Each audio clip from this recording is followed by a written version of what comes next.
cabdirashiid cali sharmaake allah u naxariisto sanadkii 1967 waxa uu ku guuleystay madaxtinimada Soomaaliya isagoona la tartamay aadan cabdulle cusmaan oo ahaa madaxweynihii ugu horeeyay ee Soomaaliya wuuna aqbalay wuuna ku wareejiyay xilka si guul ah ayuu ugu wareejiyay aadan cabdulle cusmaan xilka madaxtinimada cabdirashiid cali sharmaake taas oo fariin u noqotay Afrika in Soomaaliya ay dawladii ugu horeysay ee si dimuqraadiyad ah xilka loola kala wareego intii lagu guda jiray dagaalkii qaboobaa ee dunida ee sanadkii 1960kii Soomaaliya waxay ka mid ahayd dawladihii dhexdhexaadka ka noqday labada awoodood ee dagaalka uu dhexmaray xilligaas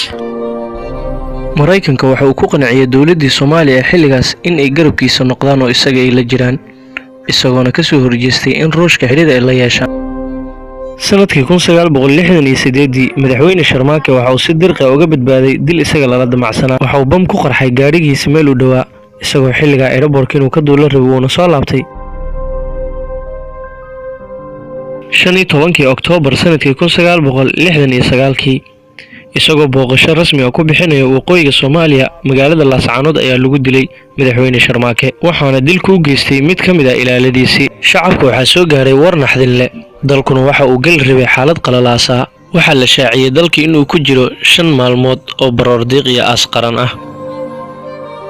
maalmo yar kadib markii aaska qaran loo sameeyay madaxweyne Sharmaake waxa afgambi dalka ku qabsaday ciidamada militariga waxaana hogaaminayay Salaad Gabayre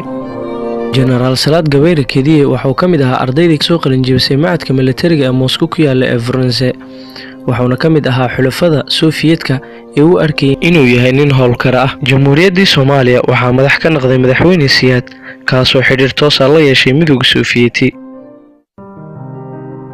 waxaana gabi ahaanba soo afjarmay xilligii xukunka ay hayeen dawladihii rayidka ee Soomaaliya sanadkii 1967 waxay ahayd markii ugu dambeysay ee qof iyo codkiis doorasho ah ay ka dhacdo Soomaaliya